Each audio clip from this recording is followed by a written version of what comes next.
আসসালামু আলাইকুম রহমতুল্লাহি বরকাত। আমি শাহাদুল উস্তাদ, আপনারা দেখছেন রুহানি তাবিজ ইউটিউব চ্যানেল। সকল মা ও ভাই বোনেদের স্বাগতম জানাই। মুসলমান ভাইদের জন্য সালাম, হিন্দু ভাইদের জন্য মন থেকে প্রিয় ভালোবাসা জানাই, আদব জানাই।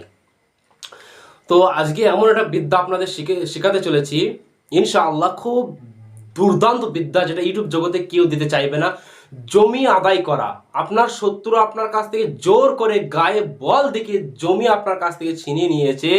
অর্থাৎ জমি, যাদের জমিকে দেখবেন ওই অনেক এমন এমন মানুষ আছে দুনিয়ার জমিনে, সামান্য জমি জন্য অনেক অশান্তি হয়।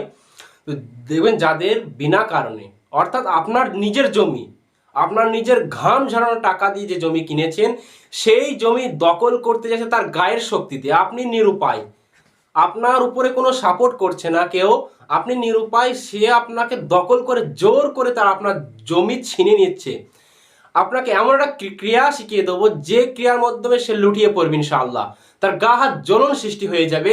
আজকে ক্রিয়াটা খুব ভয়ঙ্কর। ভিডিও ভালো লাগলে সকলের কাছে একটা অনুরোধ রইল, একটা লাইক দেবেন এবং 5টা মানুষকে আপনারা শেয়ার করবেন, যেন আমার ভিডিও দেখে আরও 5টা মানুষ যেন উপকৃত হতে পারে। যাদের দেখবেন ভাই ভাই ঝামেলা হয় জমি জায়গা নিয়ে, এই জমি জায়গা যেদিন কেউ কারো জোর করে গায়ে বল দেখিয়ে যেদিন কেউ এই কাজটা করে থাকে, কেউ আপনার উপর সাপোর্ট করছে না, আপনি কারো কাছে যাচ্ছে সেও সাপোর্ট করছে না, সবাই তারই পেনে লাগছে, কিন্তু তার গায়ে জোর দেখে আপনার সাথে জমি হয়েছে। এর জন্য আপনি 5 ইঞ্চির পেরাক 5টা জোগাড় করুন। 5 ইঞ্চির পেরাকের উপর এমন একটা জিনিস আপনাকে পড়তে হবে, এমন একটা জিনিস আপনাকে জানিয়ে দেবো, এমন একটা বিদ্যা আপনাকে জানিয়ে দেবো ইনশাআল্লাহ। আল্লাহ যদি আপনার উপর রহম করে, আল্লাহ যদি আপনার উপর দয়া করে, আজকের এই বিদ্যার দ্বারাই ওই জিনিস মানে ওই জমি আপনার নামেই থেকে যাবে। ও যত বড়ই গায়ে আলা শক্তি আলা হোক, যত বড়ই প্লেয়ার হোক না কেন, ও বিছানায় লুটিয়ে পড়বে ইনশাল্লাহ। ওর জলম ধরে যাবে, ওর একটা এমন একটা সৃষ্টি ধরে যে বুকের মাঝে, আল্লাহ পাকের এত কোরআনের এত যে ক্ষমতা, সেটা আপনারা জানতে পারবেন। তো ওই 5 ইঞ্চির পিরাক আপনাকে দোকান থেকে লোহার পিরাক জোগাড় করতে হবে।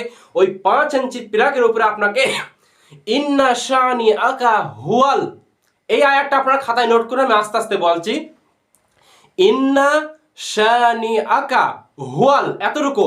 এইবার কি করবেন, অমুকের পুত্র অমুক আবতার, এতটুকু। অমুকের পুত্র অর্থাৎ তার বাপের নাম দেবেন, যে জোর করে আপনার সাথে জমি করছে। অমুকের পুত্র অমুক হোক, বলবেন হোক আবতার। ইন্না শানি আকা হুয়াল, অমুকের পুত্র অমুক হোক আবতার। এই আয়াতটা কোরআনের সূরা কাউসারের মধ্যে এই আয়াতটা আপনি পেয়ে যাবেন। এই আয়াতটা আপনাকে কতবার পড়তে হবে আপনি মন দিয়ে শুনুন। 213 বার প্রত্যেকটা পেরেকের উপরে, 5টা পেরেকের উপরে, অর্থাৎ একটা পেরেক ধরবেন 213 বার, আবার একটা পেরেক ধরবেন আবার 213 বার। একটু সময় লাগতে পারে ইনশাআল্লাহ। ওই পেরেক কটা আপনি পড়ুন, ওই পেরেক কটা আপনি 3 মাথা রাস্তার এক জায়গায়, অর্থাৎ 3 মাথা রাস্তার সাইড আপনি পুঁতে দিয়ে আসুন। তারপর সকালবেলায় উঠে দেখুন ওর কি খোঁজ খবর নেন, ওর কি হয়েছে।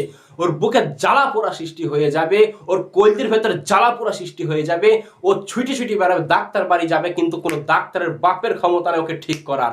যতই সেলাইন দেখ, যতই ওষুধ দেখ, যতই ইনজেকশন দেখ, কোনো কাজেই আসবে না। কারণ আল্লাহ পাকের পবিত্র কালামুল্লাহ শরীফের ক্ষমতা আপনারা এখনো পর্যন্ত কেউ জানেন না।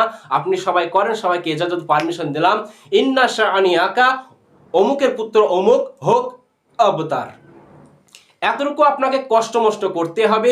যাদের জমি জোর করে দখল করে নিচ্ছে, যাদের অতিরিক্ত শত্রু বেড়েই আছে, ইনশাল্লাহ তারা করেন। তারপরে ফলটা বুঝে আমাকে কমেন্ট করবেন। মোবাইল নাম্বার দেওয়া আছে, ওখানে এসে মোবাইলে মেসেজ করবেন অথবা ফোন করে জানাবেন যে এই কাজটা আমার বিফলে গিয়েছে, কি আমার কাজটা ধরেছি। ইনশাআল্লাহ বিখ্যাত একটা কার্যকারী আমল আপনাদের শিখিয়ে দিলাম।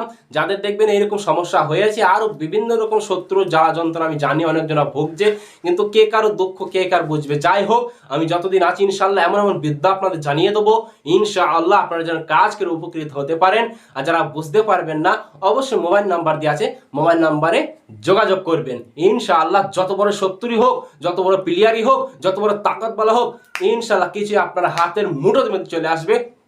জমির আইলে সে যাবে না, তার এমন জ্বলন সৃষ্টি হয়ে যাবে শরীরে, সে বাবার কালী ক্ষমতা নেই তাকে ঠিক করা। আপনি যতক্ষণ মন থেকে তাকে ক্ষমা না করবেন, যতক্ষণ মন থেকে যখন ক্ষমা করে দেবেন যে আল্লাহকে ক্ষমা করে দাও, এবং ওই 3 মাথার আস্তার সাইড থেকে যখন পেরাক কটা আপনি তুলিয়েন, পানিতে যখন দিয়ে দেবেন, পানি যেমনি ঠান্ডা, ওর তখন ধীরে ধীরে ইনশাআল্লাহ ঠান্ডা হয়ে যাবে। অর্থাৎ কিন্তু এর মধ্যে একটা জিনিস আছে, কিন্তু লুকিয়ে আছে। কিন্তুটা হলো আপনি যতক্ষণ তাকে ক্ষমা না করবেন, মন থেকে যা ক্ষমা করবেন, যা কষ্ট এতদিন আমার জমি জায়গা ও লিয়ার চেষ্টা করেছিল, এইবার আমি ওকে ক্ষমা করে দিলাম, অনেকটা কষ্ট পালো, অনেক জ্বালা যন্ত্রণা হলো, কোনো ডাক্তার ঠিক করতে পারছে না, মরে যাবে বেচারা, এই অবস্থা আপনি ওকে মন থেকে ক্ষমা করে দিন, আল্লাহ আমি ক্ষমা করে দিয়েছি, আপনি মাফ করে দেন। যাহা কথাটা বলে দেবেন, পিরাক কটা পানিতে ফেলে দেবেন, ইনশাল্লাহ পানি যেমনি ঠান্ডা, ওর তখন দিলেও ইনশাল্লাহ শান্তি চলে আসবে, ও তখন সুস্থ হয়ে যাবে। তারপর যখন দ্বিতীয়বার আবার করে, আবার আপনি প্রয়োগ করুন কষ্টমিষ্ট করে এই আয়াতটাই, ইন্না শাআনিয়াকা হুয়াল অমুকের পুত্র অমুক হোক আবতার, বাস পিরাকে ফু মারুন, 3 মাত্রা রাস্তা সাইডে পুঁতে দিন, তারপরে কোন বাপ আচকে বাঁচাক দেখি। ইনশাআল্লাহ আমি শাহাদুল উস্তাদ বলছি, আপনারা কাজটা করেন, ইনশাআল্লাহ সাকসেসফুল হয়ে যাবেন। সকলকে মন থেকে প্রাণ থেকে দোয়া করে পারমিশন ও ইজাজত দিয়ে দিলাম, সবাই করেন, সবাই সাকসেসফুল হবেন, সবাই আমার জন্য দোয়া করবেন, আপনাদের জন্য খাস করে আমার দোয়া রইল। সবাই ভালো থাকবেন, সুস্থ থাকবেন, আল্লাহ হাফেজ, আসসালামু আলাইকুম রহমতুল্লাহি ওয়া বারাকাতুহু।